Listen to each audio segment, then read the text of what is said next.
আরে আল্লাহ নবীর জিন্দেগিটা দেখো, কত কষ্ট করেছিলেন নবী আমার। এই দুনিয়ার জমিনে নাই প্রচার করতে গিয়ে এ যুবকেরা তরুণেরা, তখন আবু জেহেলের মতো সন্ত্রাস ছিল, উতবার মতো সন্ত্রাস ছিল, আবু লাহাবের মতো সন্ত্রাস ছিল। যখন আমার নবী দিনের প্রচারে তাইফের জমিনে যেতে লাগলো, ওই সময় আবু জেহেল, উতবা, সাইবা, আবু লাহাব এই সন্ত্রাসগুলো তখন নবীকে রুখবে বলে তাইফের সন্ত্রাসগুলো সময় এক জায়গায় আলোচনা শুরু করে দিল। এ যুবকেরা, এ নবী পাকের প্রেমিকেরা, আল্লাহর কোরআনের বিরোধী আজকে নতুন নয়, আমার নবীর দ্বীন ইসলামের বিরোধী আজকে নতুন নয়, নাইকে মিটাবার ষড়যন্ত্র আজকে নতুন নয়, আব্বাস সিদ্দিকের উপরে জুলুম হবে এটা আজকে নতুন নয়। যারাই আল্লাহর পক্ষে থাকবে, যারাই নবীর পক্ষে থাকবে, যারাই কোরআনের পক্ষে থাকবে, তাদের উপরে যুগে যুগে জুলুম অত্যাচার হয়েছে, তার প্রমাণটা আপনারা নিয়ে নেন। তার আগে আমার নবী পাকের কথা একটু বলি। আল্লাহ নবী তাইফের জমিনে যেতে লাগলে তাইফের মানুষকে শান্তির কথা বলবে, মানবতার কথা বলবে, সভ্যতার কথা বলবে, ইনসাফের কথা বলবে, ইনসানিয়তের কথা বলবে, এক আল্লাহর দাসত্বের কথা শিখাবে, মিথ্যা থেকে দূরে থাকার কথা বলবে, মদ খাওয়া থেকে বিরত থাকার কথা বলবে, জিনা ব্যভিচারিতে ফিরে আসার কথা বলবে, মানুষের হক মেনে নিও না বাবা, এইটা হলো হক, উন্নাসের গুনাহ হবে, এই কথা নবী আমার শোনাতে যাবে, এক আল্লাহর দাসত্বের কথা বলতে যাবে। হঠাৎ করে দেখা যায় যখন নবী আমার তাইফের দিকে যাবে, তাইফের রাস্তায় ঢুকার মুখে এমন করে রাস্তা বন্ধ হয়ে রয়েছে, হাজার হাজার বাচ্চা বাচ্চা ছেলেরা সব দাঁড়িয়ে আছে, শয়ে শয়ে বাচ্চা বাচ্চা ছেলেরা সব দাঁড়িয়ে আছে, এই বাচ্চাদের হাতে ইট রয়েছে, পাথর রয়েছে। আল্লাহ নবীকে দেখে তারা ছুঁড়ে ছুঁড়ে মারে, আল্লাহ নবীর শরীর থেকে রক্ত ঝরে পড়তে লেগেছে। নবী আমার চিৎকার দিয়ে বলেন, বাবারা মারিস না রে বাবা, কেন মারিস রে বাবা? ওই বাচ্চারা বলেছিল তুমি তো পাগল। আমার নবী সম্বন্ধে বাচ্চাদেরকে তৎকালীন লিডাররা ভুল বুঝিয়েছিল গো, তাই নবী পাককে চেনে না, বোঝে না, ওই ভুল বুঝা নিয়ে আমার নবীর উপরে আঘাত দিতে লাগলো। আল্লাহ নবীর শরীরে রক্ত বেরোতে লাগলো, এত রক্ত বেরিয়েছিল আল্লাহ নবীর জুতা মোবারক রক্ত দিয়ে ডুবে ডুবে ডুবে ডুবে যায়। নবী আমার এই অবস্থাতে আর জমিনের উপরে দাঁড়াতে পারে না, আর আগে যেতে পারে না। আল্লাহ নবী জমিন অজ্ঞানে পড়ে গেল, বাবার মাহারা এতিম নবী আমার কাঁদে আর বলতে লাগে, বাবারা আমি মুহাম্মদ পাগল নাই রে বাবা, আমি মুহাম্মদ তোদেরকে জাহান্নাম থেকে বাঁচাতে এসেছি, আমি মুহাম্মদকে আল্লাহ তোদের জন্য নবী রাসূল করে পাঠিয়েছে।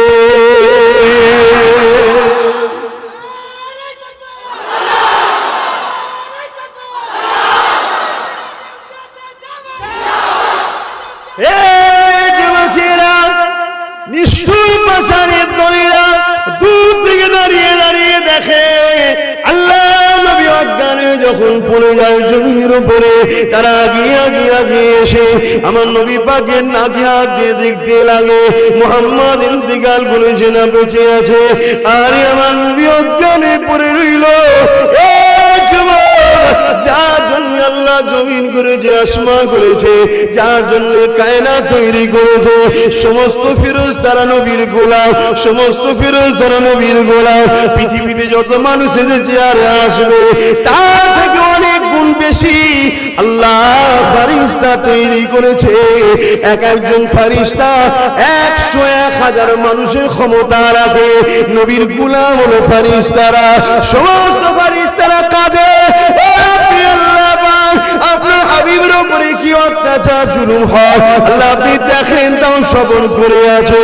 আমার নবী অজ্ঞানে দিয়ে পড়ে আছে, জালিমরা নাকি আগুন দিয়ে দেখে আমার নবী পাকের শরীরের উপরে আবার কিছু লাঠি মেরে দিয়ে যায়। এইভাবে নবীকে থেকে ফেলে দিয়ে চলে যায়। আল্লাহর ফেরেশতারা কাঁদতে লাগে, ও রব্বি আল্লাহ, আপনি এখনো কেন সবর করে আছে? আমার আল্লাহ বলেছিলেন, জিবরিল ফেরেশতা রে, দুনিয়া জমিনে চলে যা, আমার হাবিবকে যে আমার সালাম দিবি। আমার হাবিব যদি বলে আমি তায়েফ বাসীর উপরে উহুদ পাহাড়কে চাপিয়ে দিবি বা দুই পাহাড়ের বীজখানে চিপে মেরে দিবি, আমি কেন চুপ আছি? দুনিয়া জমিনে গেলে উত্তরটা পেয়ে যাবি। এ যুবকেরা, হযরত জিবরাইল চলে আসলো, সাথে পাহাড় চলো ফেরেশতাকে নিয়ে আসলো। আল্লাহ নবীর জিসম মুবারককে জিবরাইল নিজের ডানা দিয়ে পরিষ্কার করতে লাগলো। আল্লাহ পাকের হুকুমে নবী পাকের হুঁশ ফিরে আসলো। আমার নবী পাককে জিবরাইল সালাম দিলে, সালাম দিবার পরে আল্লাহ নবী বলেছিলেন, এ জিবরাইল, কি খবর নিয়ে এসেছো? ইয়া রাসূলুল্লাহ, ইয়া হাবিবাল্লাহ, একবার ইশারাটা পূরণ করো। পাহাড় যেন ফেরেশতা রয়েছে, উহুদ পাহাড়কে নিয়ে যে চাপিয়ে দেওয়া হবে বা দুই পাহাড়ের বীজখানে টিপে মেরে দেওয়া হবে। আল্লাহ নবীর কথা শুনে নবী আমার সিজদায় পড়ে গিয়ে কাঁদে আর বলে, ও রব্বি আল্লাহ, এরা আমাকে চেনে না তাই মেরেছে। আমি নবীর বিশ্বাস একদিন এদের ছেলে ছেলে ছেলে আমাকে নবী বলে, আপনাকে আল্লাহ বলে, ইমানের নূরে কালেমা পড়ে মুসলমান হয়ে যাবে। আরো জোরে বলুন সুবহান। আহা, সেদিন যদি নবী বলতো, আল্লাহ এরা খুব কষ্ট দিয়েছে, দুনিয়ার রেখো না, থাকতো। একটাই কথা আজকে বলে দিয়ে যায়, দুনিয়া শেষের দিকে কোন শুরুর দিকে নয়। আল্লাহ নবী 70টা ভবিষ্যৎবাণী করেছিলেন কিয়ামতে, তার মধ্যে 65টা ঘটে গেছে গো। কিয়ামত একেবারে নিকটবর্তী গো। ইমাম মেহদী সাল্লাম ওই নিকটবর্তী, খুব তাড়াতাড়ি দুনিয়া গমন করবে গো। সময় বড় খারাপের দিকে যেতে লেগেছে, অর্থাৎ সময় বলতে দুনিয়া শেষের দিকে যেতে লেগেছে। এই দুদিনের দুনিয়ার জন্য আখিরাত কি হারিয়ে ফেলবে না। তোমার আমার মাকসাদ হবে একটাই, আমার আল্লাহকে রাজি খুশি করা। এই দুনিয়ার মানুষেরা আমরা কে ফাটছে, কে চড়ছে, কে আমার বন্ধু, কে আমার দুশমন, কে আমাকে আপন মনে করে, কে পর মনে করে, কে গাল দেয়, কে মন্দ কথা বলে, কে পাগল বলে, দেখা দরকার নাই গো। তোমার আমার জিন্দেগির একটাই মাকসাদ থাকবে, এই জমিন যার কথা মানবো তার, এই আসমান যার কথা মানবো তার। আমাকে বানিয়েছে যিনি, কথা মানবো তিনি। মায়ের পেটে যিনি হিফাজত করেছিল, কথা মানবো তিনি।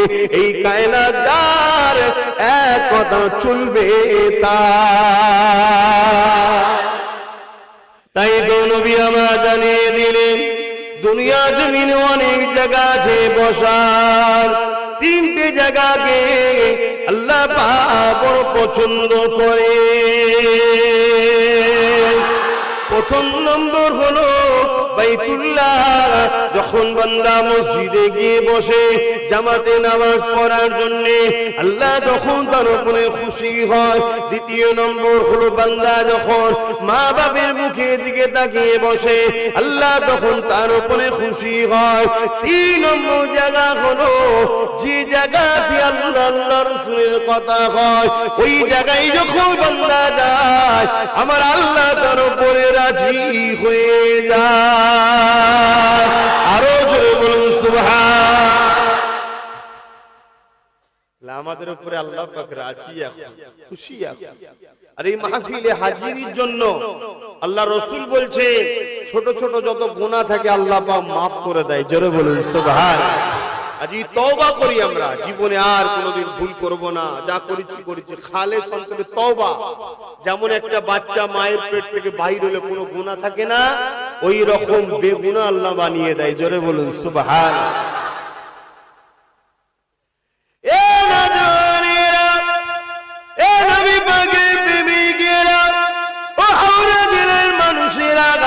দুদিনের ময়দানে জড়িয়ে আখিরাতকে ভুলে যায়। যাবেন না। আল্লাহ আমাদেরকে কত ভালোবাসে গো, একই সোরাত একই সকল, অন্য জনেরও এখানে চোখ রয়েছে হুবহু একই দেখতে, কিন্তু আল্লাহ তোমাকে আমাকে দেখা তৌফিক দিয়েছে, অনেকে চোখে দেখতে পায় না। আল্লাহ শুকরিয়া আদায় করো, এই চোখে দুনিয়ার কোনো ফিতনা ফাসাদ দেখো না, যেটা দেখলে আল্লাহ নারাজ হবে ওটা দেখো না। এই চোখ দিয়ে কোরআন দেখবে, এই চোখ দিয়ে আলেমে হাক্কানীদের দেখবে। এক লোকেরা আল্লাহ নবীকে সাহাবারা জিজ্ঞাসা করেছিলেন, ইয়া রাসূলুল্লাহ হাবিবাল্লাহ, আমরা তো আপনাকে দেখতে পাই, নিয়ামত ভোগ করতে লেগেছি, আপনি দুনিয়াতে বিদায় নেবার পরে আপনার যে সকল উম্মত উম্মতিরা আসবে আপনাকে দেখতে পাবে না, হুজুর তারা এই নিয়ামত থেকে মাহরুম হয়ে যাবে। আল্লাহ নবী জানিয়ে দিলেন, এ বাবা সাহাবারা, আখিরি জামানায় আমার উম্মতেরা আলেমে হাক্কানী দিওকে যদি তাকিয়ে তাকিয়ে দেখে আমি নবীকে দেখার যে নিয়ামত তোমরা পাচ্ছ, আল্লাহ পাক তাদের আমলনামাতে ওই নিয়ামত দান করবে। আল উলামা ওয়ারাসাতুল আম্বিয়া, আলেমে হাক্কানীরা হলো নবীর এলেমের ওয়ারিস। আলেমে হাক্কানী কারা? যাদের মধ্যে দুটো এলেম আছে, আল ইলমু ইলমানে, একটা জাহিরি অপরটা বাতিনি। এক কথাই যে আলেম আল্লাহর জন্য কথা বলে, রাসূলের জন্য কথা বলে, সে তো আলেমে হাক্কানী।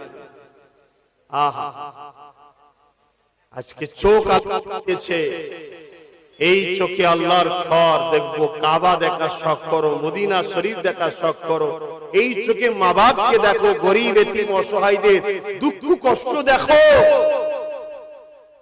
আল্লাহ পাক অনেককে চোখ দিয়েছে কিন্তু দেখতে পাই না, আমরা দেখতে পাই। একই জায়গায় কান রয়েছে, আল্লাহ পাক অনেককে কানে শোনায় না, আল্লাহ কিন্তু তোমাকে আমাকে কানে শুনতে দিয়েছে।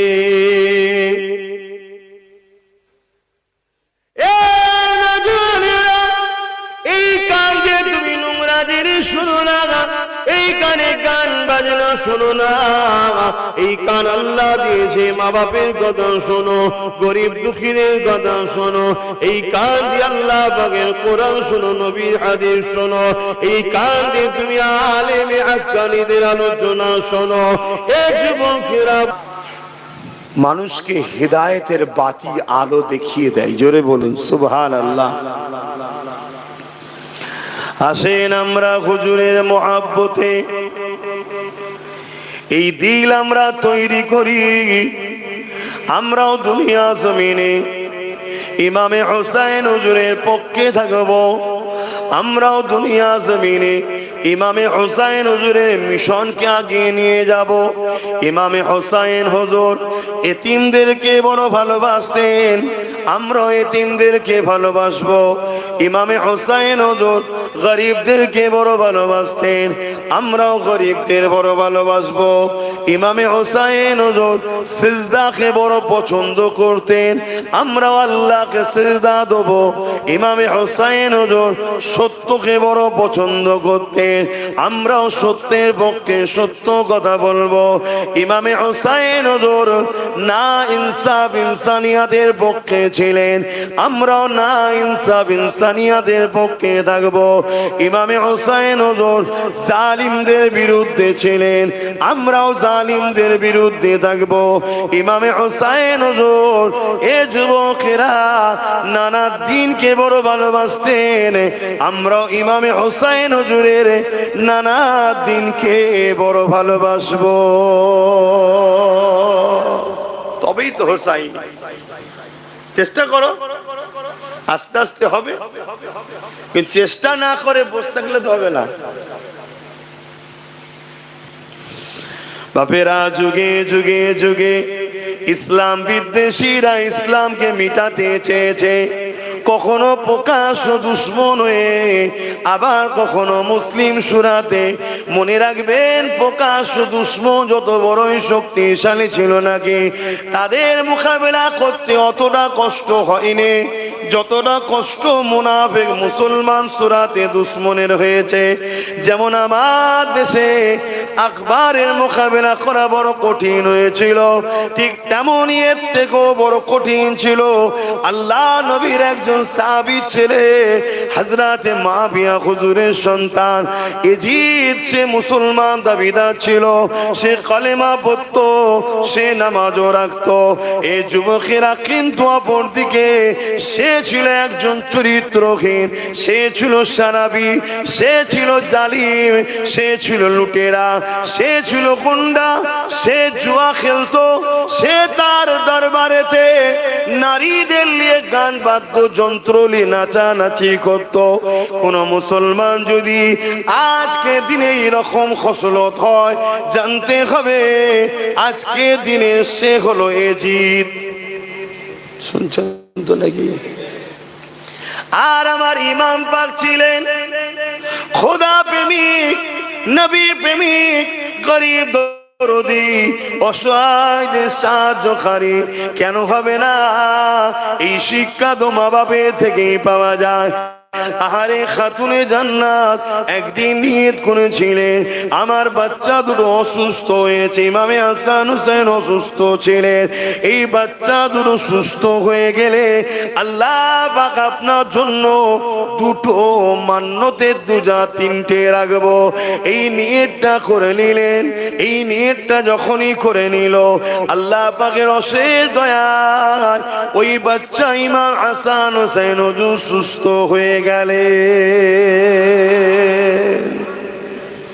আপনারাও নিয়ত করবেন, কোন বাচ্চা বা বিমারে কঠিন নিজেও থাকলে আল্লাহ সুস্থ করে দিলে আমি রোজা রাখার নিয়ত করছি, মান্নত করছি, দুটো কি তিনটে কি একটা, যেমন আপনার আওকাত, যেমন ধৈর্য ধরতে পারবেন, কিন্তু নিয়ত এভাবে করবেন। করলে খাতুনে জান্নাতের সুন্নতও পালন হবে, আল্লাহর জন্য রোজা রাখাও হবে।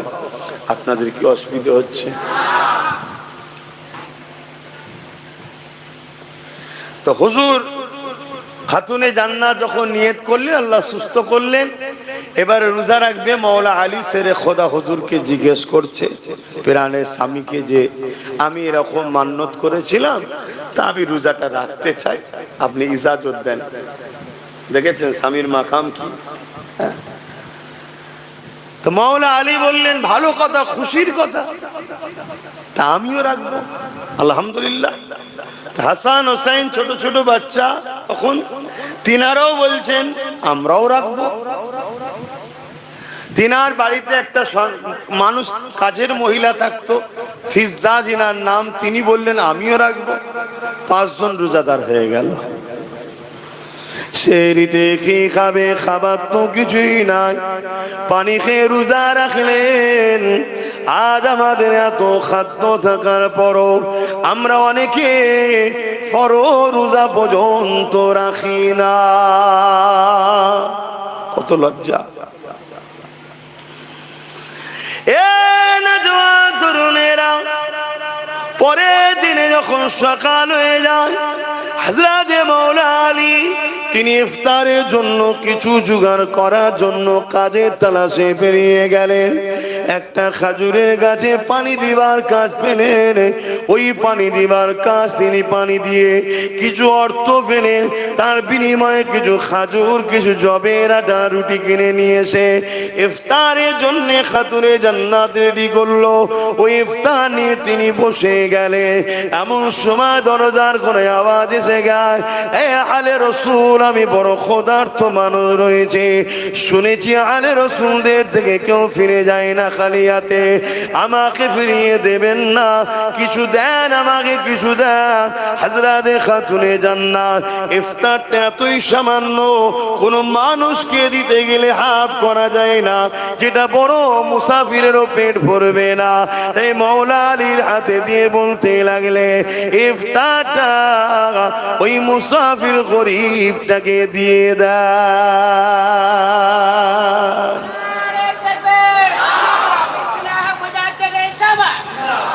পানি দিয়ে ইফতার করলেন। একদিন হয়ে গেল, সেহরির সময়, ঘরে কিছু নাই।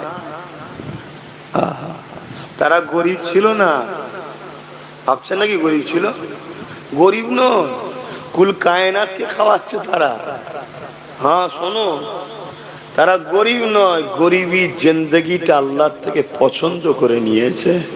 কেন? গরিবরা ধনীর থেকে 500 বছর আগে জান্নাতে যাবে। জোরে বলুন সুবহানাল্লাহ। বলা যতটা সহজ গরিবী হওয়া, কিন্তু বাস্তব জীবনে গরিবদের কষ্ট প্রচুর। তরুণেরা পরের দিন আবার শেরিদে পানি খেলেন। মৌলা আলী আবার কাজের তালাশে বেরিয়ে গেলেন। আবার কিছু রোজগার হলো, তার বিনিময়ে কিছু জবের আটা, রুটি আর খাজুর কিনে নিয়ে এলেন। এইগুলো নিয়ে সে ইফতারের জন্য তৈরি করতে লাগলেন। আবার প্রথম দিনের না ইফতারের টাইমে দরজার গোড়ায় আরো একজন এসে হাজির হয়ে যায়। হয়ে গিয়ে বলতে লেগেছে, আলে রাসূল রে, বড় খোদা তোরে যে কিছু খেতে দাও। প্রথম দিনে খাতুনে জান্নাত স্বামীর হাতে খাবারটা দিল। এই শিক্ষা তো বাচ্চারা পাবে। বাচ্চাদের মেন শিক্ষিকা হলো তার মা। মা মা মা যদি প্রথম গোড়াটা ঠিক করতে পারে, ওই বাচ্চা সব জায়গায় গিয়ে কামিয়াবি হয়ে যাবে। তাই বাচ্চা ভালো হওয়ার পিছনে সব থেকে বড় অবদান হলো মায়ের, আর বাচ্চা খারাপ হওয়ার পিছনে সব থেকে বড় অবদান হলো মায়ের। তাই মাই বড় নির্ভর করে আপনার বাচ্চাটাকে ভবিষ্যৎ কেমন হবে। যুবকেরা, তরুণেরা, এই যে প্রথম দিনে খাতুনে জান্নাত দিল, এই দৃশ্যটা দেখে পরের দিনে হযরত ইমামে হোসেন, হযরতে হুজুর উঠে বললেন, ছোট বাচ্চা যখন ছিলে ইফতারটাকে ওই দরজার গোড়ার গরিবটাকে দিয়ে দিলে। আবার পানি দিয়ে দ্বিতীয় দিনও রোজা রাখে খুললে, এবং তৃতীয় দিন যখন সেহরির সময় হয়েছে আবার পানি দিয়ে সেহরি করেছে। একটা ব্যক্তি যদি 2 দিন রোজা একভাবে পানি ইফতার ও সেহরিতে, বাকি 24 আর 40 ঘন্টা আরো বেশি সময় কিছু খায় না, সেহরিতে আবার পানি খেয়ে তৃতীয় দিনে যখন মাওলা আলী কাজে গিয়েছে, শরীর বড় দুর্বল হয়ে গেছে, এরপরও সামান্য কিছু অর্থ দিয়ে জবের আটা, রুটি আর খেজুর কিনে নিয়ে এসে হাজির হয়েছে। তৃতীয় দিনও দরজার গোড়ায় আবার একজন এসে বলে, আলে রাসূল, খোদার তো খেতে দাও। এই দিন ইমামে হোসেন উঠে দাঁড়িয়ে ওই ইফতারের খাবারটাকে দিয়ে দেয়।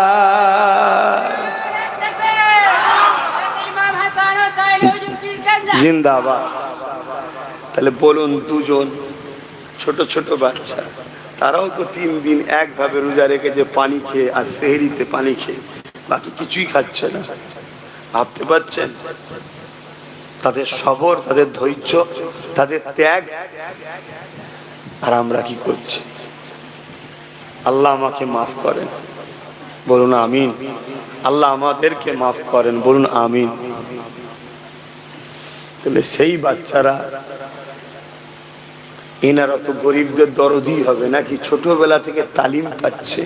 হ্যাঁ, খাতুনে জান্নাতের কাছে একদিন এক গরিব এসছে,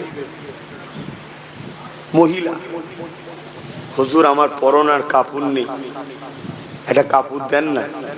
খাতুনের জান্নাত ঘরে গেছে, 2টো কাপড় রয়েছে, একটা নতুন, একটা পুরাতন। শুনছেন? আমরা হলে কি করতাম?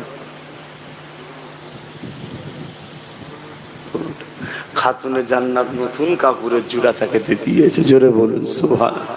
এদিকে নবীর দরবারে জিবরাইল এসে হাজির, হুজুর আপনার বেটির দানটা আল্লাহ বড় খুশি হয়েছে। জোরে বলুন সুবহানাল্লাহ। এটা তো বাচ্চাগুলো দেখছে, এই তারবিয়াত দিয়েই তো বড় হচ্ছে।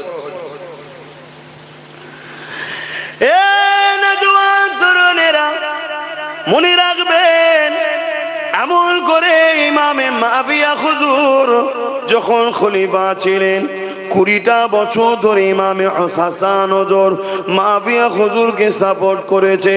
যদি হুজুরদের গদির লোক থাকতো তাহলে তো মাবিয়া হুজুরের সময় তো লড়াই হতো, কিন্তু না না, মাবিয়া হুজুর ভালো ছিলেন, এই জন্য হাসান হুজুর তেনাকে সাপোর্টও করেছিলেন। কিন্তু ইমামে হাসান হুজুর ইন্তেকাল হয়ে গেলে, তারপরে মাবিয়া হুজুর ইন্তেকাল হয়ে গেল। হয়ে যাবার পরে ইমামে হোসেন হুজুর তিনি যখন খবর পেলেন এজিদ জোর করে সিস্টেমকে অমান্য করে দিয়ে ক্ষমতার আসনের খদিতে বসে গেছে, ইমামে হোসেন পাককে সাহাবারা জিজ্ঞাসা করলে, ও বাবা ইমামে হোসেন কি করা যাবে? এজিদ তো জোর করে বায়াত নিয়ে যাচ্ছে, এক কথায় জোর করে ভোট নিয়ে যাচ্ছে। যে ভাষা আপনারা বুঝবেন, তখন সিস্টেম ছিল বায়াত, এখন ভোট। শুনছেন তো নাকি? কি করা যাবে? ইমামে হোসেন হুজুর বলছেন, শোনো, এজিদ যদি তার অন্যায় গুলো ছেড়ে দেয়, সে সারাবি জুয়া খেলে, নারীদের শোষণ করে, প্রজাদের উপর মানুষের উপর জুলুম করে, অত্যাচার করে, এই যে বদমাইশি গুলো আছে, ক্ষমতার পরে তো আরো বড় বদমাইশ হয়েছিল, কিন্তু তার প্রথম থেকেই বদমাইশি ছিল। এগুলো যদি ছেড়ে দিয়ে সে এলান করে যে আমি তওবা করছি, এসব ভুল পাপ খারাপ কাজ আর করবো না, এবং সমাজে যদি শোনা যায় যে হ্যাঁ ও বন্ধ করে দিয়েছে, আমি হোসাইনের বায়াত হতে কোনো অসুবিধা নাই। কেন আমার রাসূল বলেছিলেন 30 বছর বরকতময় থাকবে, তারপরে বরকত থাকবে না, এই জন্য হাসান হুজুরও ছেড়ে দিয়েছিলেন। আর নাই মাবিয়া হুজুরের সময় সবাই হাসান হুজুরকেই চেয়েছিল, কিন্তু ইমামে হাসান হুজুর দেখলেন নবী নানাজান বলেছে 30 বছর বরকত থাকবে। শুনছেন? তা ওনারা সেই ঘরের ছেলে, কোন জিনিস হাত ধরবে আর বরকত হবে না, এটা হতে পারে?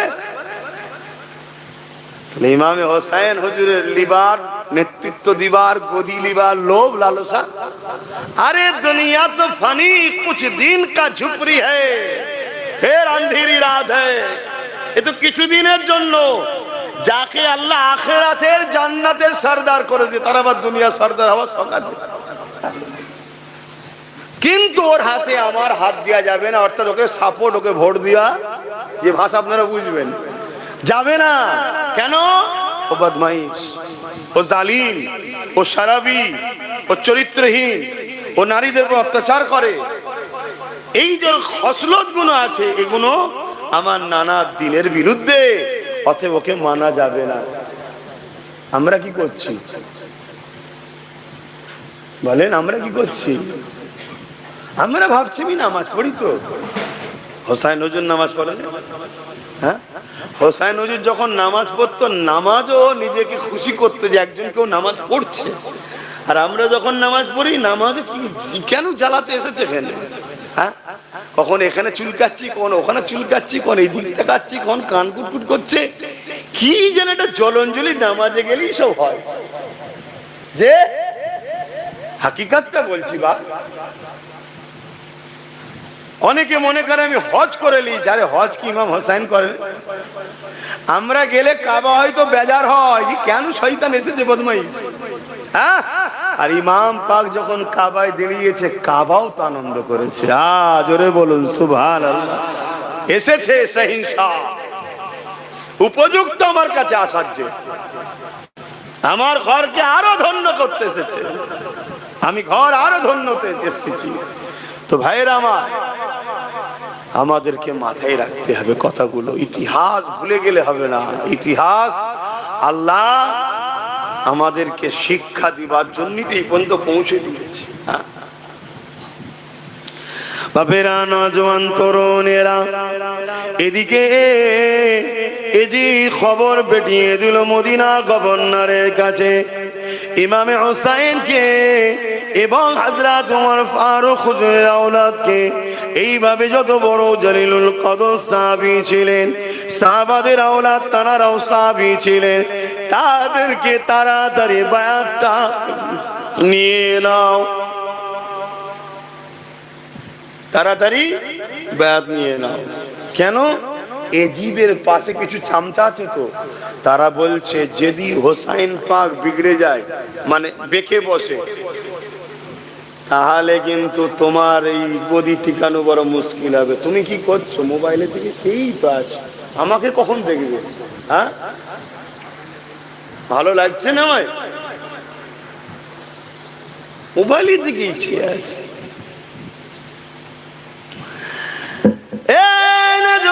তরুণেরা, এমন নবী পাকের প্রেমিকেরা, এজিদ তার খবর শুনে বাড়াবাড়ি শুরু করে দিল। হোসাইন হুজুরকে বায়াত নিবার জন্য প্রেসার ক্রিয়েট করতে বলল। কিন্তু মদিনা যিনি গভর্নর ছিলেন, তিনি যথেষ্ট হালে রসুলদের মহব্বত করতেন। আজও সমাজের বুকে সব নেতারা সমান নয়। অনেকে এখনো আছে আহলে রসুল দাদা পীরের এবং খানদানে রসুল দাদা পীরের আওলাদদেরকে একটু সম্মান শ্রদ্ধা দিয়ে কথা বলে। আবার কিছু কিছু মুসলমান আছে একেবারে নিম ছেঁচড়া টাইপের, যা খুশি বলছে, আছে না? আবার কিছু কিছু আছে ঠিক আছে রাজনীতি করছি কিন্তু একটু মার্জিত ভদ্র ভাষা বা এড়িয়ে চলার চেষ্টা করে, যে দরকার নেই বাবা, বিরোধীও দরকার নেই আর পক্ষপাতিত্বরও দরকার নেই, কেটে পড়ে। এগুলো তবুও নসিবওয়ালা, এরা লাইন পেয়ে যাবে, ঠিক সময় দেখবেন হজ করে আর করে নামাজি মুসল্লি হয়ে আল্লাহ কারে ফিরে চলে যাবে। কিন্তু যেগুলো গোস্তাকি করছে, নবী বলেছে আমার খানদানের যারা সমালোচনা করবে এরা হলো মুনাফিক। শুনছেন তো নাকি? মিডিয়া টিডিয়া দেখেন তো, টিভি, হ্যাঁ, বেশ কয়েকটা শয়তান আছে, নাম করা শয়তান, হ্যাঁ দেখেছেন তো? হ্যাঁ, ওই শয়তান গুলো কখনো মসজিদের জন্য বলবে না, মাদ্রাসার জন্য বলবে না, আর হক কথা যারা বলবে তাদেরকে কামড়াবে। আছে রে বাবা, দেখবেন মাঝে মাঝে তারা আসে টিভির সামনে, একটু থাকার চেষ্টাও তারা করে। হ্যাঁ, একটা মৌলী সাহেব দেখলেন না, নিজে থেকে লোক ফিট করিয়ে নিজের গাড়ি ফাড়ি ভেঙে দিয়ে টিভির সামনে চলে এলো। ওসব সেটিং কারবার, এসব আপনাদের ছোট ছোট খুবরিতে ঢুকবে না। ঢুকবে ইতিহাস যদি পড়েন, ইতিহাস যদি পড়া থাকে সব ঢুকে যাবে। কারণ ইতিহাসে সব পাল্লু ঘটে গেছে, সব ঘটনা ঘটা আছে, সব কিছু ইতিহাস আছে। কিরকম ভাবে মুনাফিকি করতে হয়, কিভাবে চালাকি করতে, সব ইতিহাসে আছে। ইসলামে ঘটেনি এমন কি আছে বলেন না? সব কিছু আছে। কিন্তু যারা এইসব লোকদর্পণ করেছে পড়েছে, তারা সব চট করে দেখলি ই তো বাজারের থেকে আউট হয়ে গেছিল, বাজারের লোক তো ভুলে গেছিল, বাজারে আসার জন্য একটা কাজ খটিয়ে ফেলে। আরে যাক না 2-10-20 লাখ টাকা, বাজারে আসতে পারলে 2-10-20 কোটি হয়ে যাবে।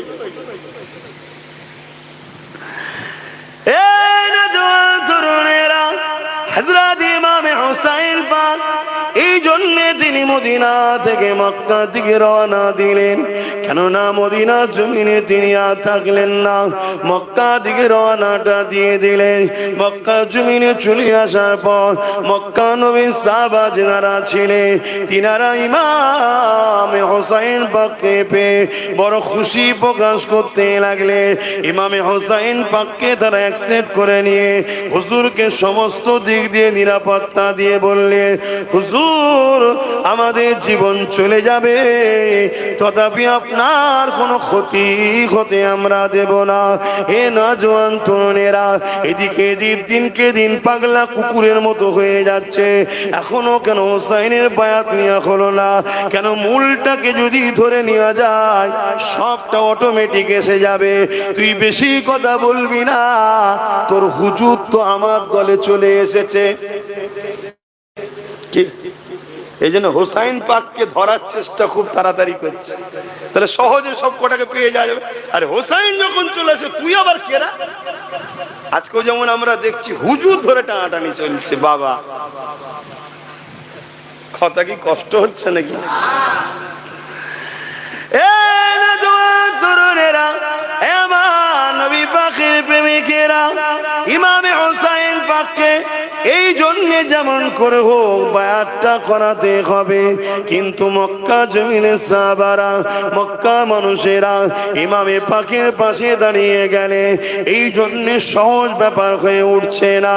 এ নওজওয়ানেরা এদিকে হঠাৎ করে কুফা থেকে চিঠি চলে এলো, ও হযরত ইমামে হোসাইন, আমরা কুফার মানুষ আপনার কাছে বায়াত হতে চাই, আমরা এজিদের কাছে সাহায্য, এজিদকে বায়াত নিতে চাই না, এজিদকে সাপোর্ট করতে চাই না, আমরা আপনার কাছে বায়াত হতে চাই।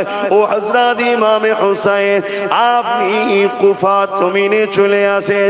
ইমামে হোসাইন এই কথা শুনে মক্কা সাহাবাদের সঙ্গে আলোচনা করতে লাগলো, ভাইরা আমি কুফাতে যাব, কুফার মানুষের এজিদকে মানতে রাজি নয়, তারা আমার সাথে বায়াত হতে চায়।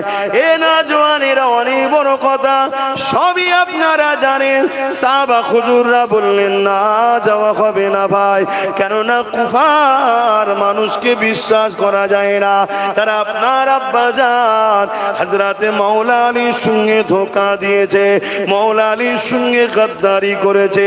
ইমামে মাওলা আলী তো কুফাকে ন্যাশনাল ফিগার দিয়েছিল, কুফার মধ্যে রাজধানীকে টেনে নিয়ে গিয়েছিল, কুফার মানুষেরই উন্নতি করেছিল, কিন্তু এই কুফার মানুষের মধ্যে থেকে হযরতে মাওলা আলীকে ফজরের নামাজের সময় নামাজ অবস্থাতে কুফার জামে মসজিদে শহীদ করে দিয়েছে।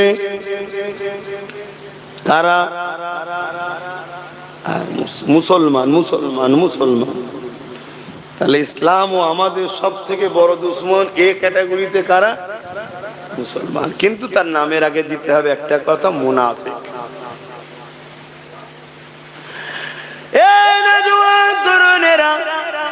সাহাবাদের কথা শুনে হযরত ইমামে হোসাইন পাক রুখে গেলেন। আবার চিঠি আসতে লেগেছে, চিঠির পর চিঠি, চিঠির পর চিঠি। শেষে একটা চিঠি আসলো, যে চিঠিতে লেখা আছে, ও হযরত ইমামে হোসাইন পাক, যদি আপনি না আসেন কিয়ামতের দিনে রাসূলুল্লাহ আপনার নানাজানের কাছে অভিযোগ দেব। আমরা অন্যায়ের হাতে হাত দিতে চাই না, আমরা হোসাইনের হাত ধরতে চেয়েছিলাম, কিন্তু হোসাইন আমাদের কাছে আসেনি, এবং সেই চিঠিতে অনেক সাক্ষ্য করা রয়েছে। এই অবস্থাটা দেখে ইমামে পাক বলতে লাগলেন, এ আমার নবীর অনুচরেরা, সাহাবারা, আমাকে আর রুকা যাবে না, আমাকে যেতেই হবে, কেননা তারা এত বড় শর্ত লাগিয়ে দিয়েছে, দেখো অনেকে সইও করেছে। এই কথাটা শুনে সাহাবা ভাইরা বললেন, আপনি যখন যাবার এত আগ্রহ করছে, তাহলে আপনার পক্ষ থেকে কুফায় পাঠিয়ে মহলটা দেখেন। আপনারা সবাই জানেন ইমাম মুসলিম হুজুরকে পাঠানো হয়েছিল, তিনার দুটো সাহেবজাদাকে নিয়ে যাওয়া হয়েছিল। যাওয়ার সাথে সাথে 40,000-এর উপরে লোক ইমাম মুসলিম হুজুরের হাতে হাত দিয়ে বায়াত হলেন হোসেন হুজুরের পক্ষে, তার মানে সাপোর্টার। এই অবস্থাটা ভালো লক্ষণ না খারাপ লক্ষণ? ভালো। ইমাম মুসলিম হুজুর চিঠি লিখে দিলেন, ভাই হোসেন হুজুর আপনি চলে আসেন, মানুষ আপনার ইন্তজারে আছে। চিঠিও বেরিয়ে পড়লো। সঙ্গে সঙ্গে কুফার যে গভর্নর তখন ছিল, এমন করে নোমান বিন বাসির, সে বড় আহলে রসুলদের উপর একটু দরদি লোক ছিল, মানে এই বললাম আবার একটা ভালো লোক বেরিয়েছে। মদিনাতেও যেমন ছিল ওখানে, হয়তো এজিদের শাসন করতে আছে, এসিদের গভর্নর হয়ে আছে, কিন্তু আহলে রসুলদের সাথে বিয়াদবি টক করে যায়নি। হুকুম আসছে এজিদ থেকে, হুকুম আসছে এজিদ থেকে যে মুসলিমকে ধরো, রোকো, কিন্তু নোমান বিন বাসির জানছিনি আহলে রসুল, আমার কদিনের পদের জন্য ইনাদের বিরুদ্ধে গিয়ে আমার দুনিয়া আখেরা সব জাহান্নাম করে লাভ নাই। এই সময়ে ওনাকে চেঞ্জ করে দেওয়া হলো, অনেক বড় কথা ভাই, চেঞ্জ করে দিয়ে মারওয়ান নামক একটা জাহান্নামের কুত্তাকে বসানো হলো। যেমন আজও আমরা দেখছি, এত জায়গায় এত কিছু হচ্ছে, কোনো জায়গা নিয়ে টেনশন নেই, শুধু ঘুরিয়ে ফিরিয়ে সেই ভাঙলে পেরেছেন। ওখানে একটার পর একটা চেঞ্জ হচ্ছে না, একটার পর একটা ডেঞ্জারাস কে বসানো হচ্ছে। কেন খানদানের রসুলকে রুখতে হবে? কি গো, আমরা খানদানের রসুল মানেন তো নাকি? হ্যাঁ, আমাদের কুরসিনামা নসরনামা দেখো না, মুখে মেনে নেবে কেন? বাস্তবটা দেখো। এইগুলো যুগে যুগের ইতিহাস। এগুলো এটা নিয়ে না ওকে টেনশন করলে হবে, না আমাকে টেনশন করলে হবে। ওই হোগা যে মঞ্জুরে খোদা হোগা, তকদিরে যা আছে সেটাই হবে। তো ইমাম হোসাইন হুজুরকে চিঠি লিখে দিলেন, হুজুর পরিবার, বাচ্চা, সন্তান, বোনকে নিয়ে, ভাগনাদের নিয়ে, ভাইপোদের নিয়ে পুরো একটা কাফেলা 82 জন মানুষ রওনা দিলেন। কোথায় যাচ্ছে? যুদ্ধ করতে? কুফার মানুষের দাওয়াতে। কুফার মানুষের দাওয়াতে। এই দাওয়াতে যখন যাচ্ছে, আর রাস্তাতে কারবালা নামক স্থানে এজিদ বাহিনী 1000 সৈন্য টিম নেতৃত্ব দিচ্ছে হুর বিন এজিদ। তার নেতৃত্বে 1000 জনের একটা টিম পাঠানো হয়েছে। ইমাম হোসেন হুজুরের রাস্তা আটকে দেওয়া হলো যে আমাদের উপরে হুকুম আছে, আপনাকে কুফায় যেতে দেওয়া হবে না এবং আপনাকে বন্দী করে এজিদের কাছে নিয়ে যাওয়া হবে। কিন্তু হুর বিন এজিদ ছিলেন ওই শাসকের কমান্ডার হওয়ার পরও আহলে রসুলদের ব্যাপারে একটু নরম। তাই সবার সামনে রুখলেও যখন রাত হয়ে যায়, তাবু ভয়ে গাড়ছে, অমনি হুজুরের কাছে এসে বলছে, হুজুর আপনি মদিনা চলে যান, অন্যদিকে চলে যান, আপনি চলে যান। আমি ওদেরকে সাইড করছি, সৈন্যদেরকে, আপনি চলে যান, কিন্তু কুফায় আপনি যাবেন না, তাহলে আমার উপরে চাপ এসে যাবে। তো হুজুর মদিনার দিকেই রওনা দিচ্ছে। কিন্তু আল্লাহর হুকুমকে কেউ কি লড়াতে পারবে? সেই ঘুরে ঘুরে ঘুরে ঘুরে ঘুরে ঘুরে সকাল যে হয় দেখে কারবালায়। এর মধ্যে সৈন্যদের মধ্যে থেকে কেউ খবর পাঠিয়ে দিচ্ছে যে আমরা ইমাম হোসাইন হুজুর 82 জন আছে, কিন্তু আমরা 1000 জন মিলেও তাকে কন্ট্রোল করতে পারছি না, রুখতে পারছি না, থামাতে পারছি না। আবার 4000 এলো। কতজনকে রুখতে? 82 জনে সবাই পুরুষ নয়, আবার মহিলা আছে 52 জন। 52 জন পুরুষ, বাকিটা মহিলা, আবার বাচ্চা রয়েছে। ভাবুন, আবার একদিন যেতে যেতে 5000 এসেছে। 9 মুহররম যখন হয়েছে তখন এসে পৌঁছেছে 22000। 82 জনকে রুখতে কত? 82 জনের হাতে তেমন অস্ত্রও নাই। পথে চলতে গেলে দুষ্কৃতি, তখন তো চুরি ডাকাতি সব গ্রাম ফাঁকা ফাঁকা ব্যাপার ছিল। তখন তো এত রাস্তাঘাট গাড়ি ঘোড়ার ব্যাপার নয়, উঠে করে ঘোড়া করে যেতে হতো, কাফেলার লুট হতো। এর জন্য সামান্য কিছু নিরাপত্তার প্রস্তুত কিছু সাহাবা পাহারাদার হিসাবে, ব্যাস। এইভাবে 22000 এসে হাজির। ইমামে হোসাইন পাক বললেন, আজকের রাতটুকু তোমরা তোমাদের মতো থাকো, আমাকে আমার মতো থাকতে দাও, কোনো হামলা না। এই কথা যখন যে বলল, এজিদ বাহিনীতে সীমার ছিল, সীমার। ও তখন আনন্দ করতে লেগেছে। সবাই জিজ্ঞেস করছে, সর্দার আপনি আনন্দ করছেন কেন? বলছে, যাক হোসাইন মনে হয় বায়াত হয়ে যাবে। তখন বলছে, যদি বায়াত না হয় তো অসুবিধা আছে, যুদ্ধ করবো আমরা, 22000 রয়েছি।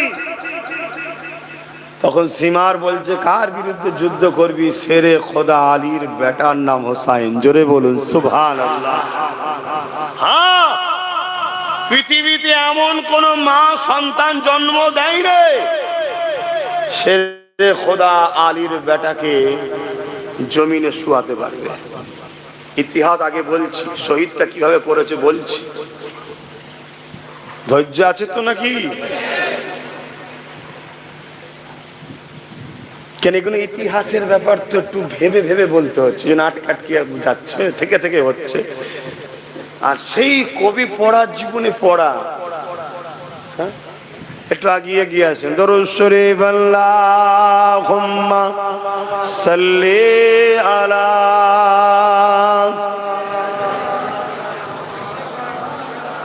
তাড়াতাড়ি আসো, তাড়াতাড়ি আসো।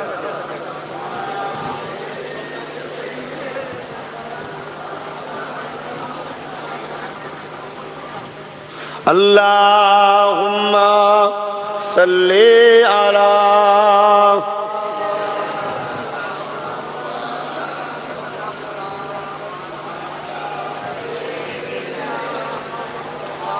ভাইয়ের আমার, সময় তো হু করে চলে যাচ্ছে। ইমামে হোসাইন পাক তাবু হলো, তাবু করলেন। এজিদ বাহিনীও তাবু করলেন। এজিদ বাহিনীতে 22,000 বড় বড় উট জবাই হচ্ছে। এজিদ বাহিনীতে মদের ফোয়ারা চলছে, শুনছেন? 13,000 আলেম হাফেজ মুফতি আছে এজিদ বাহিনীতে। কত? খুব সাবধান, ভালো করে শুনুন। 7,000 আলেম ছিল। এত আলোচনা হয় কারবালালে, এ কথা কেউ খুলে খুলে বলে না। বাবু রাখো না, শুনুন, এ কথা কেউ খুলে খুলে বলে না। 7,000 আলেম ছিল, 3,000 মুফতি ছিল, 3,000 হাফেজে কোরআন ছিল। আর ইমাম হোসেন পাকের দিকেও হাফেজ আলেম মুফতি আছে তো, কে বলেছে না? কিন্তু ওই দিকে ছিল 13,000। আজও যদি হাফেজ আলেম মুফতি মৌলানা ইমাম সব যদি এক জায়গায় চলেও যায়, এর মানে যে সেটা হক হবে এমনটা নয়। হক হওয়ার জন্য শর্ত হলো সে আল্লাহ ও রসুলের দিকে আছে কিনা। বাস, কথা মাথায় ঢুকছে তো নাকি? হ্যাঁ, কেন যত হাফেজ আলেম মৌলভী সাহেব পীর সাহেব ঢুকবে, মনে রাখবে কোন একজনকে সহযোগিতা করা হচ্ছে আনার জন্য। কেন এইদিকে যত হুজুর মৌলভী সাহেব টুপিওয়ালা ভিড় হবে, ওই দিকে তত বাড়ি বাড়ি বাড়ি বাড়ি গিয়ে পূর্ব মেদিনীপুরেরটা বুঝাবে। দেখেছো, হুজুর হয়ে গেছে সব এখন। এটা একটা পরিকল্পনা চলছে আমার বাংলাকে শেষ করা। তোমার আমার ছোট ছোট মুসলমানদের এখানে মাথা চলবে না তো। তুমি আমি যতই লাফালাফি করি, তোমার আমার কাজ ওই টেবিল পরিষ্কার করো, ঘন্টা দাও, ঝাঁট দাও। অনেক রকম ব্যাপার চলছে। আল্লাহ আমাদেরকে হেফাজত করুক, বলুন আমিন। তো এই দিকে ইমামে হোসাইন পাক হুজুরের তাবুতেও নামাজ হচ্ছে, কোরআন তেলাওয়াত হচ্ছে। জোরে বলুন সুবহানাল্লাহ। ইমামে হোসাইন পাক সব তাদেরকে ঘুমাতে দিলেন, সবাই রেস্টে গেলেন। ইমাম পাক কোরআন পড়ছে, আল্লাহর সঙ্গে কথা বলছে। কোরআন মানে আল্লাহর সঙ্গে কথা বলছে। ভাবুন, 22,000 সৈন্য ঘিরে রেখেছে, তখন আল্লাহর সঙ্গে কথা বলা ভুলে না। আর আমরা সুখের দিনেও কোরআন পড়তে ভুলে যাই। ওরকম মর্মান্তিক সময়, হ্যাঁ, ঘুম হবে? হ্যাঁ, আমাকে যখন বাড়িতে ঘিরেছিল, আমার পাশে তৈনুর বলে একটা ছেলে আছে না, ওদিকে নাক ডেকে ঘুম হচ্ছে। আমি যে কম বক্তা, তোর নাক ডাকাই ধরে ফেলবে যে আমি ঘরে আছি। ওর কোনো খেয়ালই নেই, নাক ডেকে। আর এইদিকে সব ধুমধাম ভাঙা চূড়া চিল্লা চিল্লি চলছে, জানেন তো নাকি? তার মানে কি? ও তখন আরো ছোট ছিল, আজকের কথা তো নয়। ওর মাইন্ডেই তো ওটা নেই, অত ডিপ চিন্তা করে না। আমার ইমাম পাক তিনি কোরআন তেলাওয়াত করছেন, তাহাজ্জুদ পড়ে নিয়ে হুজুর ঘুমিয়েছেন। আল্লাহ নবীর সঙ্গে দিদার হতে লেগেছে। আল্লাহ নবী আওয়াজ দিয়ে বলতে লেগেছে, নানা ভাই, ওয়াদাটা পূরণ করো। কি ওয়াদা? আল্লাহ জানে, রসুল জানে, ইমাম হোসাইন পাকও জানে। নানা ভাই, এই যাবে কৌসারের পানি তোমার জন্য নিয়ে রেখেছি। আর এই যে পাত্র দেখছো, এটা দ্বারা তোমার শহীদের খুনগুলোকে জমা করা হবে। কিয়ামতের দিনে তোমার খুনের শিলা দিয়ে কোটি কোটি উম্মতকে তোমার নানা নাজাতের শিলা বানিয়ে নেবে।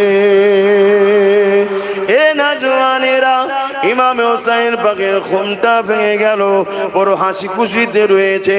এদিকে তেনার বোন জাইনাব এসে হাজির হয়েছে। ভাই এত হাসির বিষয় কিসের? জাইনাবকে বলতে লেগেছে, আল্লাহ নবী নানা জানের সঙ্গে দিদার হয়েছে। শোনো, আমার সময় বড় কম, তবে মনে রেখে দিও আল্লাহ আর ফাইসাল্লাহর উপরে রাজি থাকবে। খবরদার কান্নার আওয়াজ যেন বাইরে না যায়, খবরদার ধৈর্য হারা হবে না। কি তালিম দিচ্ছে দেখো, এইভাবে তালিমটা দিতে লেগেছে। সকাল হয়ে যায়, ফজরের রক্ত এসে গেছে। নামাজ পড়ে নিয়ে ইমাম পাক এমন করে প্রস্তুত হয়ে পাগড়ি বেঁধে নিয়ে এজিদ বাহিনীর সামনে দাঁড়িয়ে খুতবা বক্তব্য দিতে লাগলো। এজিদ বাহিনী, তোমরা অস্ত্র ধরেছ, যে মুখে আমার নানার কলেমা পড়ো, ওই কলেমা পড়া জবান নিয়ে তোমরা মুসলমান দাবি করে আমার বিরুদ্ধে অস্ত্র ধরেছ। তোমরা কি জানো না এই জমিনের উপরে আসমানের নিচে আজ সব থেকে দামি হলো তোমার সামনে দাঁড়িয়ে আছি আমি হোসাইন।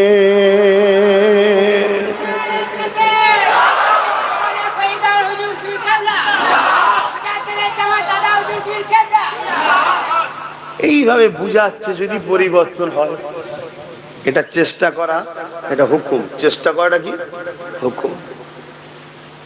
যুদ্ধের ময়দানে গিয়ে হকের পক্ষে লড়াই করে শহীদ হওয়া অনেক বড় কপাল, কিন্তু ইচ্ছা করে যদি চেষ্টা না করে হাল ছেড়ে দেয়, ওটা কিন্তু শহীদ হবে না, কতল হয়ে গেল, হারাম মত হয়ে যাবে।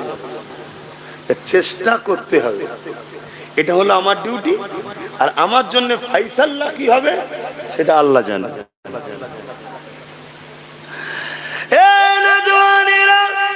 ইমামে পাক বিভিন্ন ভাবে বোঝায়, তোমরা কি জানো না আল্লাহ নবীর কাঁধে চেপে আমি বেরিয়েছি? তোমরা কি জানো না রাসূলুল্লাহর পিঠে চেপে আমি ঘুরেছি? তোমরা কি জানো না আল্লাহ নবী নূহ নবী দয়ার নবী আমাদেরকে বাদ দিয়ে খেত না? তোমরা কি জানো না দাইয়া কলবি সূরা ধরে জিবরাইল এসেছিল, এমন করে তার কোলে গিয়ে বসেছিলাম, সে বুঝতে পারেনি। পরে যখন বিষয়টা জানলো, জান্নাতে খানা আমার জন্য এনে দিয়েছিল। তোমরা কি জানো না আমাদের জন্য জান্নাত থেকে লেবাস আসতো? তোমরা কি জানো না আর হাসান হোসেন নামটা আমাদের নামের আগে কারো পৃথিবীতে নাম ছিল না। এই নামটা জান্নাতে রেশমের কাপড়ে ঢাকা রেখেছিল আল্লাহ। আমাদের দুই ভাইয়ের জন্য আল্লাহ পাঠিয়েছে। এ দুনিয়ার মানুষেরা, এ জিদ বাহিনীরা, তোমরা লোভ লালসায় পড়ে সেই এজিদের বেমন করে হোসাইনের বিরুদ্ধে তরোয়াল ধরেছ। শোনো শোনো, ওই দিকে জাহান্নাম রয়েছে আর হোসাইনের দিকে জান্নাত রয়েছে। কেউ যদি জান্নাত চাও, হোসাইনের দিকে ফিরে আসো। আর বক্তব্য দিতে দিতে আরো একটা কথা বলেছিলে, তোমরা সোলে করে লাও আমার সাথে, আমাকে মদিনায় যেতে দাও, তোমরা তোমাদের মতো ফিরে যাও, যুদ্ধ আমি চাই না। এ যুবকেরা, তরুণেরা, এই কথাটা শোনার সাথে সাথে ওই যে প্রথম দিন যে কমান্ডার এসে রুকেছিল হুর বিন এজিদ, সে জিদ তমন সঙ্গে সঙ্গে এজিদ বাহিনী দিও লাগলো। ইমামে হোসাইন তো ঠিকই বলতে লেগেছে, তিনার সঙ্গে লড়াই করে কি হবে, তিনাকে কুফায় যেতে দেবো না, এটাই তো আমাদের হুকুম। তিনি যখন মদিনায় যেতে চাইছে, জেল দাও। আর একটা ইমাম হোসাইন বলেছিলেন, না আমাকে নিয়ে চলো এজিদের কাছে, আমি তার সঙ্গে কথা বলবো। এটাও অফার দিয়েছিলেন, তোমরা আমার সঙ্গে যুদ্ধ করো না, আমি যুদ্ধ চাইছি না, কারণ ইসলাম যুদ্ধের পক্ষে নয়। কিন্তু কেউ যদি যুদ্ধের জন্য পুরো ঝাঁপিয়ে পড়ে, তখন জান বাঁচাবার জন্য কিন্তু তোমাকে ডিফেন্স করতে হবে, না হয় পাপ হবে। জানকে বাঁচাবার জন্য চেষ্টা করতে হয়, কারণ জানটা বড় নিয়ামতের জিনিস, একবারই এসেছে, আর আসবে না। আমরা তো ওই বিশ্বাসী নয় যে মরার পরে আবার জীবিত হবে, দুনিয়ায় আসবে। ভালো কাজ করে গেলে রাজা হয়ে আসবে বা রাজার বেটা হয়ে আসবে, খারাপ কাজ করে গেলে কুকুর ছাগল ভেড়া হয়ে আসবে, এই বিশ্বাসী নাকি আমরা? আমরা ওই বিশ্বাসী না। এটা কারো বিশ্বাস থাকতে পারে, আমি তার বিশ্বাসকে মানিও না আর বিশ্বাসকে নিয়ে খিল্লিও করতে চাইছি না, কিন্তু এরা এক ধরনের লোকের বিশ্বাস আছে না? না, আমরা ওই বিশ্বাসী না। আমরা বিশ্বাসী কি, দুনিয়ার জিন্দেগি চলে যাবার পর আর হবে না, আখেরাতে জিন্দেগি শুরু হবে। এবং আখেরাতে দুটো জায়গা, একটা বিচারের মাধ্যম দিয়ে ভালো কাজ যদি দুনিয়ায় করে যায় পুরস্কার হিসাবে চির